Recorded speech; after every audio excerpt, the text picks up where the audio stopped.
So, good day everyone. So, ngayon may group activity kami gagawin sa discrete structure algorithm. So, since it's a group activity, we decide to show our own solution and explain. Since tatlo kami sa isang grupo, dapat per member ay may problem solution na gagawin. So, tara, gawin natin yung atin. So, ito yung problem. Show that P implies Q and not Q implies not P are logically equivalent.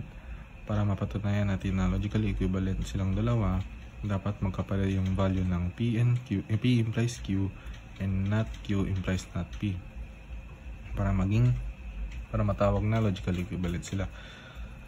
So first, ngayon natin yung P and Q. Since dalawa lang sila, possible may 4 combinations of truth values. So, dalawang true, dalawang false. Then, yan. So, ang ano ko dito, idea ko dito is, unahin ko yung mga may negate. Negate P, and negate Q. False, false, true, true, false, true, false, true. Tsaka ko i-answer yung, so ngayon kunin natin yung value ng P implies Q. P implies Q. Dito sa implies, may idea na ako dito. P implies Q, so ito, compare natin to. True, true. So dito kasi ang idea ko is, if the second statement is true or both statement is the same, therefore true, otherwise false.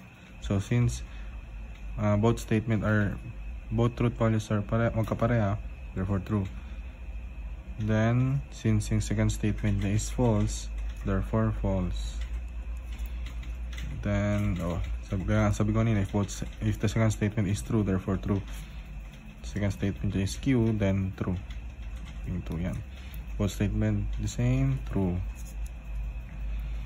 Then dito na tayo, move on tayo sa not Q implies not P. Same idea pa rin kanina. Ito, kasi implication pa rin ang ginamit.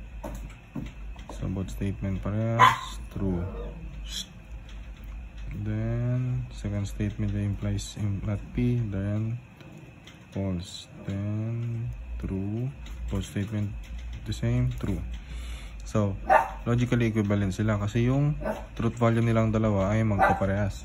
Misi kaparehas. Ito, truth value ng not P implies not Q. Ito ang truth value ng P implies Q. So true, false, true, true. So logically equivalent sila.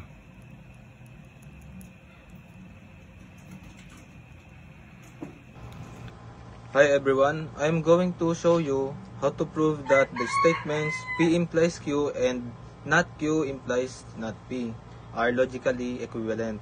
First, we will list all the possible truth values for the statements P and Q.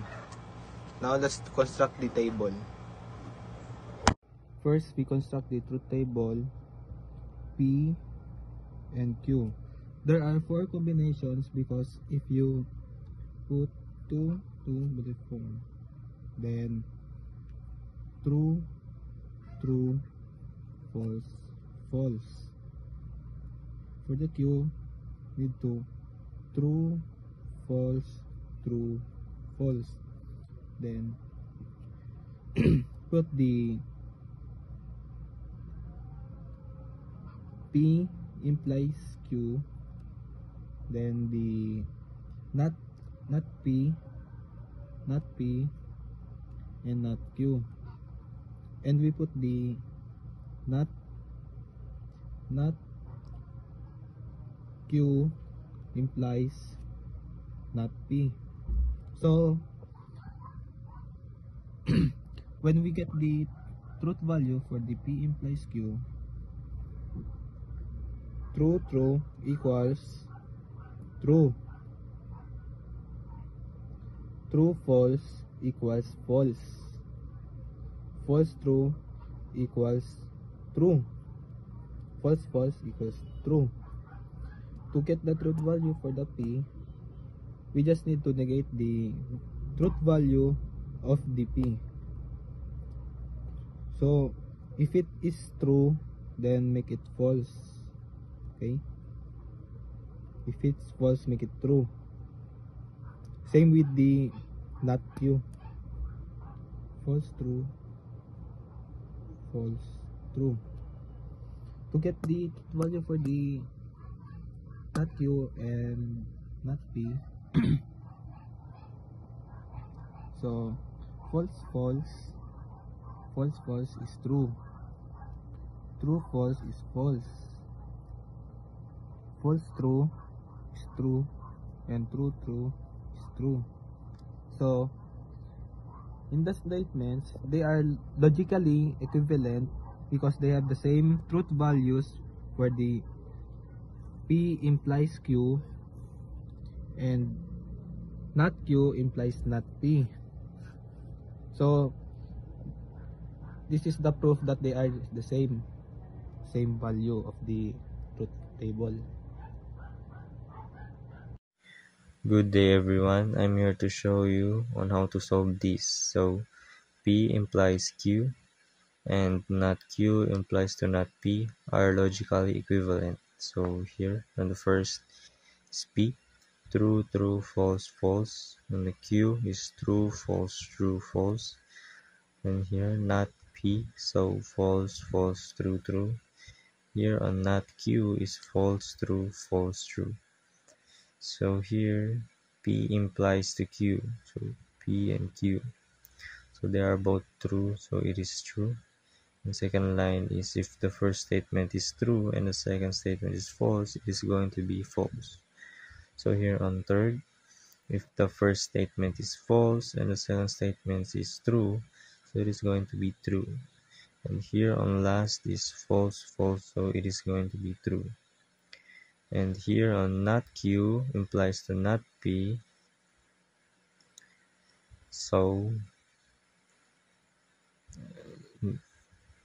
the both statement is false, so it's going to be true. And here, if the first statement is true and the second statement is false, it's going to be false. So here on the third is if the first statement is false and the second statement is true, it's going to be true. So here on last, they are both true, so it is true. And that's all. Thank you.